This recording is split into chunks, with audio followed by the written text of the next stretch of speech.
Yazылганча тормышны яратучы ямлы көннәр күрергә теләүче телен яманлыктан, авызын микерле сүзләрдән тыйсын, яманнан читкә китсен, яхшылык булсын, тынычлык изләсен һәм шуңа омтылсын.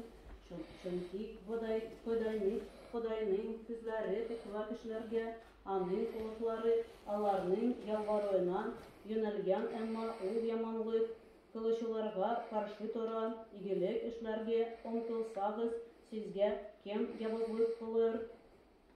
Әгәделлек өчен газап чигәсез икән, сез бәхетле кешеләрнең янауларыннан куркмагыз һәм борчылмагыз, әмма йөрәкләрегездә Мәсихне Ходай итеп олылагыз, уртак онытагыз хакында сездән хисап таләп итүче һәркемгә һәрвакыт басымсызлык һәм ихтирам белән җавап бирергә әзер булыгыз.